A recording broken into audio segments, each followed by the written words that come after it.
அனைவருக்கும் வணக்கம். சோற்று சளி மரணத்தை உருவாக்கும் என்று நான் பேசியிருக்கிறேன்.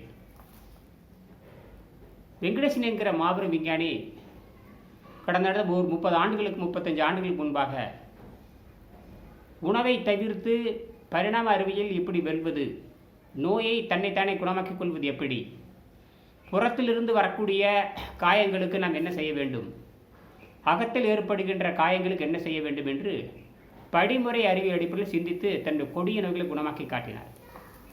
இதில் பார்த்தீங்கன்னா இந்த புத்தகத்தில் ஏறத்தாழ ஒரு 60-70 ஆராய்ச்சி குறிப்பு நூல்கள் அவருக்கு உதவி இருக்கின்றன. அதில் முக்கியமான நூல் இதுதான். இதுக்கு பேர் ரேஷனல் ஃபாஸ்டிங் சொல்லுவாங்க, அல்லது மூக்கஸ்லெஸ் டயட் ஹீலிங் சிஸ்டம் சொல்லுவாங்க. சளி குறைந்த உணவின் மூலமாக நோயை குணமாக்குகிற முறை. இதை பற்றி எல்லா விவரங்களும் இருக்குது. அறிகூர்ந்து சோற்றை தின்று நுரையல் கெட்டிச்செடியாக மாறி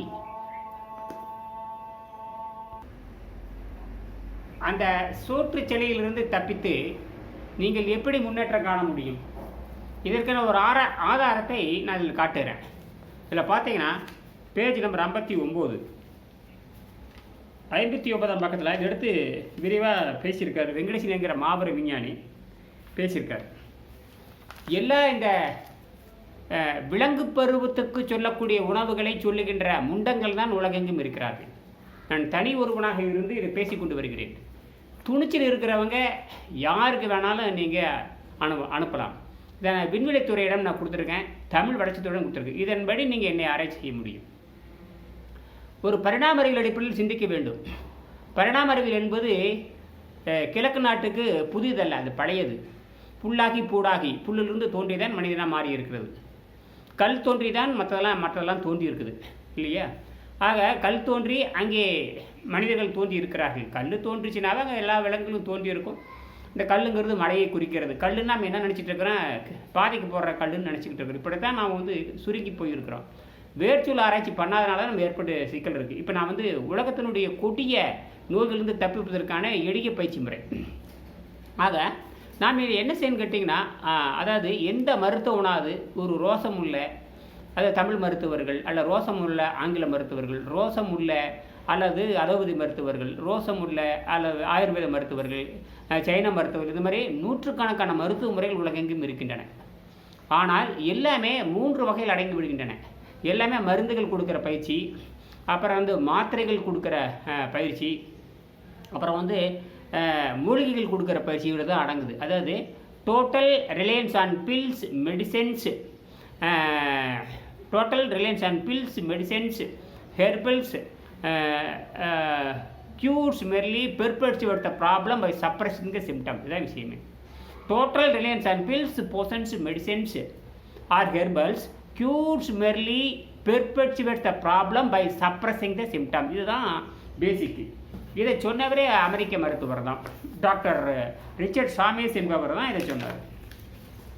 டாக்டர் ரிச்சர்ட் சாமியஸ் என்பவர் அமெரிக்காவில் புகழ்பெற்ற மருத்துவர். அவர் சொல்கிறாரு, இங்கே பாருங்கள், இது 200 பக்கம் உள்ளது தான். இது ஹீலிங் வித் மைண்ட் பவர்னு பேர். Page number 175. Total reliance on pills potions medicines or herbal cures merely perpetuate the problem by suppressing the symptom. மாத்திரைகள், மருந்துகள், மூலிகைகள் ஆகியவற்றை முழுக்க நம்பி இருப்பது தவறு. அந்த நம்பிக்கையும் பழக்கமும் நோயின் அறிகுறிகளை அதிகமாக்கி, நோயின் அறிகுறிகளை மறைச்சு வச்சுட்டு நோயை அதிகமாக்குவதில் ஈடுபடுகின்றன.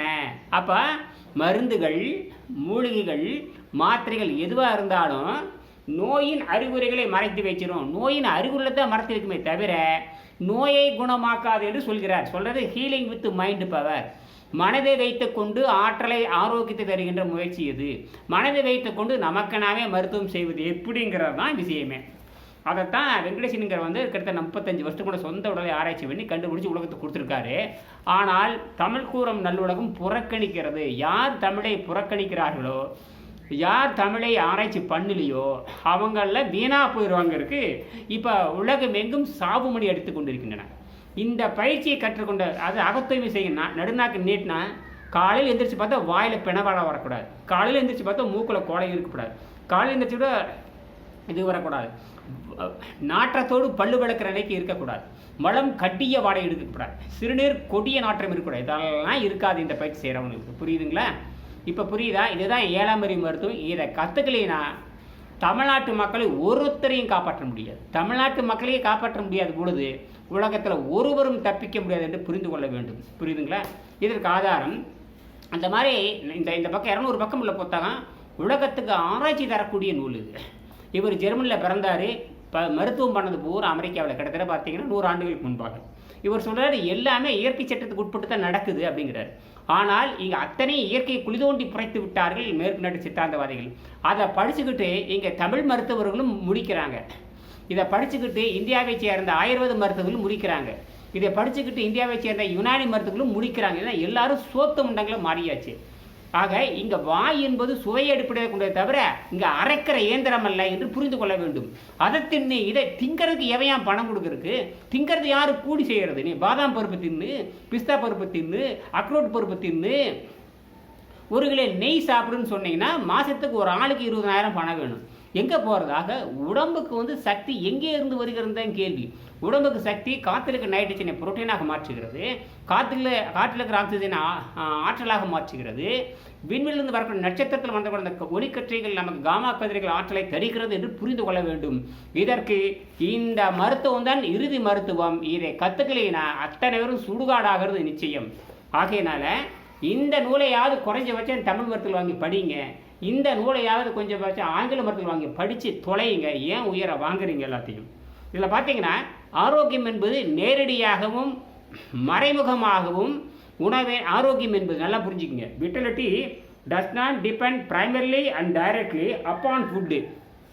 பேஜ் நம்பர் 59, பேஜ் நம்பர் 59 இந்த புத்தகம் இருக்குது. கூகுளில் கிடைக்குது, கூகுளில் அமேசானில் கிடைக்குது இந்த புத்தகம். மூக்கஸ்லாஸ் டயட் ஹீலிங் சிஸ்டம்.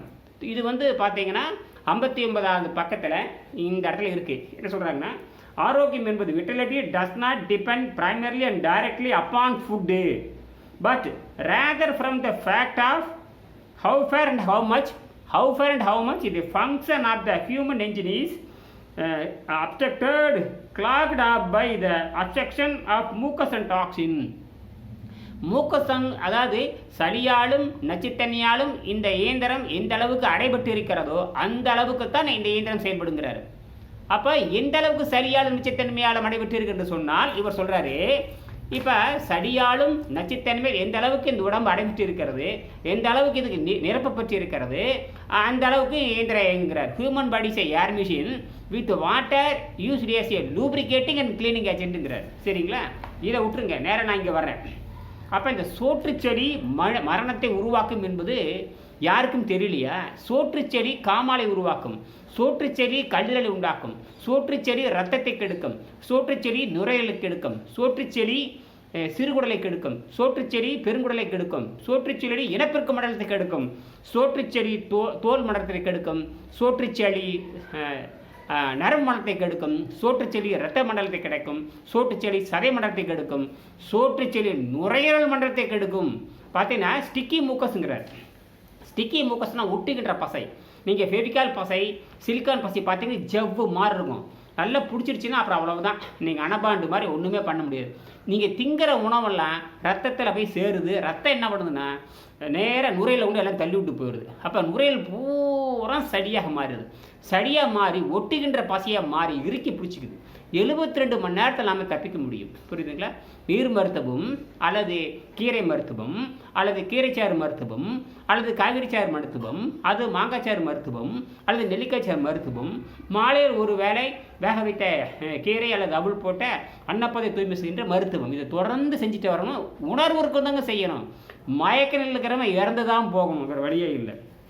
ஆகியனால சொல்கிறாங்க 165 பக்கத்தில் இந்த சளியை பற்றி சொல்லுகின்ற கூட சொல்கிறாரு.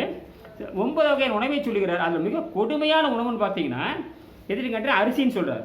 எது கொடுமையான உணவு? அரிசியை தான் அவர் கொடுமையான உணவுன்னு சொல்கிறாரு.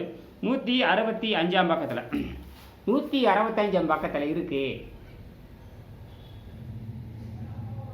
165 பக்கத்தில் rice is one of the greatest mucus farmer. Rice is one of the greatest mucus farmer. And makes an excellent paste and makes an excellent paste சிறந்த படுபயங்கரமான பசையை உண்டாக்கக்கூடியது, சளியை உற்பத்தி செய்கின்றதுல முதன்மையானதுங்கிறார். Rice is one of the greatest mucus former and makes an excellent paste. இதுக்கு வந்து பெரிய பிஹெச்டி ஒன்று பண்ண தேவையில்லை. அப்புறம் சொல்கிறாரு ஐ ஃபேமிலி, அதாவது இவர் சொல்கிறாரு என்னுடைய அனுபவத்தின் மூலமாக அரிசியை சாப்பிட்றாருங்களா, அரிசி சாப்பிட்றவங்க தானும் அரிசி சாப்பிட்டு சொல்கிறாரு. நான் வந்து அரிசி சாப்பிட்டு தானே சொல்கிறேன் முண்டோன்னு உலகத்துக்கு எச்சரிக்கிறார். தன்னெஞ்சறிவது பொய்யற்க பொய்த்த பின் தன்னெஞ்சே தன்னை சுடும். படித்தவன் பாவம் செய்தால் ஐயோ வென்று போவன். ஆகினால இந்த வெள்ளைக்கார காட்டு முண்டங்கள் சொல்லுகின்ற மருத்துவத்தை நீங்கள் வந்து அவசரத்துக்காக விலங்கு பிராயத்துக்கும் மிருக பிராயத்துக்கும் தான் பொருந்துமே தவிர முன்னேறிய பசிதாக்கத்தை கட்டுப்படுத்தி காற்றில் இருக்கிற நைட்ரஜனையும் காற்றில் ஆக்சிஜனையும் நடமாடும் தாவரமாக தன்னை மாற்றிக்கொள்கின்ற உடலாக மாற்றுகின்ற மனிதனுக்கு 7ஆம் அறிவை பற்றி தானும் நிலைத்து வாழ்ந்து சந்ததியை பெருக்கின்ற நிலைக்கு உயர்த்துகின்ற அந்த கல்விதான் யோக மருத்துவம் எனப்படக்கூடிய உணவில்லா மருத்துவம். வெங்கடேசன் கண்டுபிடித்த நீர் மருத்துவம். நீர் மருத்துவம் என்பது தமிழர்களுடைய பாரம்பரிய மருத்துவம். அதை 942வது அதிகாரத்தில் திருவள்ளுவர் வேர்ச்சொல் ஆராய்ச்சியில் பயன்படுத்தி இருக்கிறார் என்று புரிந்து கொள்ள வேண்டும். அதுக்கு நீங்கள் வாங்கி இந்த புத்தகத்தை படிக்கணும். சரி, அப்புறம் சொல்லி முடிச்சுக்கிறாரு. Rice is one of the mucus farmer and makes an excellent paste. My family believes through my experience. என்னுடைய அனுபவத்தின் மூலமாக அரிசி என்பது through my experience with a serious case of sickness, awful boil etc. இந்த வெந்து போன அப்படிங்கிறாங்களே, வெந்து போன நொந்து போன இந்த பட்டாசு வெடிச்சு கைகால நொந்து கருகி போய் கிடக்குது அந்த மாதிரிங்கிறார். யாரு?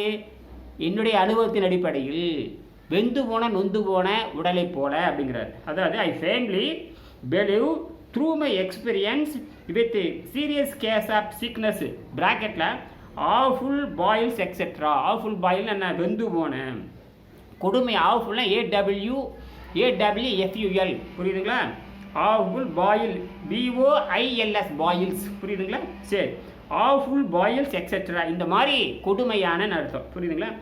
Prevalent among one sided rice eaters, அதாவது எங்கும் பரவி இருக்கிற ஒன் சைடட் ரைஸ் ஈட்டர்ஸ், ஒரு பக்கமாக ஒரு தலை பட்சமாக அரிசியை மட்டுமே தின்னு கொண்டு இருக்கிற, மாவை மட்டுமே தின்று கொண்டிருக்கிற, ரை ஓட்ஸ் பார்லி, இப்படி உலகத்தில் எவன் தானியத்தை திங்கிறானோ அந்த தானியத்துக்கு பேர் அரிசின்னு பேர். புரியுதா முண்டங்களே? நெல்லரிசி என்பது வேறு, கம்பரிசி என்பது வேறு, ராகி அரிசி என்பது வேறு. பொதுவாக அரிசின்னு சொன்னாவே மாவுச்சத்துன்னு புரிஞ்சுக்கணும். எனக்கும் கூட நான் படித்து வயிற்று பிழப்புக்காக மதிப்பெண் கல்வி வாங்கினது தவிர சுயசிந்தனை கல்வி இல்லாமல் போச்சு. அதுக்கப்புறம் தான் வெளியே போய் கற்றுக்கின்றேன். ஆக மதிப்பெண் வாங்குவதற்கு படித்து நம்ம நாசமாக போயிட்டோம். அதனால தான் எந்த மருத்துவனாலும் எவனையும் காப்பாற்ற முடியாது. இங்கே நுரையிலே விருந்து சுருங்காத பொழுது அப்போ உள்ளே இருக்கிற நினைவு அத்தனை இழந்துடும். அப்போ என்னன்னு கேட்டேன், உள்ளே இருப்ப கணையம் கண்ணீர் நுரை அத்தனைக்கு தகவல் போகாதனால அது வந்து தன்னுடைய விஷத்தை வெளியேற்றாதனால விஷத்தை உள்ளே வச்சிரும், மனிதன் இறந்துருவான். புரியுதுங்களா? ஆக நுரையில் நன்கு சுருங்கி விரியணும்னா அன்னப்பாதை தூய்மை செய்கின்ற மருத்துவத்தை செய்யலை அப்படின்னா மரணம் நிச்சயம். இது கடைசி எச்சரிக்கை. அது மட்டும் சொல்றாரு, எவன் தொடர்ந்து அரிசி திங்கிறானோ அவன் நிரந்தர தொற்று நோயாளியாக இருப்பான் என்று சொல்றாரு. நீங்க சொல்றீங்க, அதாவது மனிதன் தோன்றுவதற்கு முன்பாகவே பாக்டீரியா வைரஸ் இதெல்லாம் தோன்றிருச்சு. அதெல்லாம் வந்து வாழையாக ரத்தத்துக்குள்ள பூந்து எப்பொழுது மனிதனுக்கு எதிர்பார்த்தல் குறைகிறதோ அப்பொழுது ரத்தத்திலிருந்து மேலே எழுந்து அந்த உயிரை அழித்து விடும். இதுதான் உலகத்தில் நடந்துட்டு இருக்குது. புரியுதுங்களா? ஆக prevalent among one-sided rice eaters that rice is the foundational cause of leprosyங்கிறாரு. அரிசி என்பது குற்றரோகத்தை உண்டாக்கக்கூடிய கொடிய பண்டம்ங்கிறார். புரியுதுங்களா? that rice is the foundational case of leprosy that terrible pestilence இங்கே முடிக்க. that terrible pestilence என்ன? நிரந்தர தொற்று நோயை உருவாக்கக்கூடியது தான் அரிசிங்கிறாரு. இதை விட ஒரு புத்திசாலிக்கு ஒன்றும் பண்ண முடியாது. நல்ல மாட்டுக்கு ஒரு சூடு, மான வெக்கம் சூடு சொரணை இருக்கிறவங்க இந்த புத்தகத்தை வாங்கி படித்து தப்பிச்சு போங்க. நன்றி, வணக்கம்.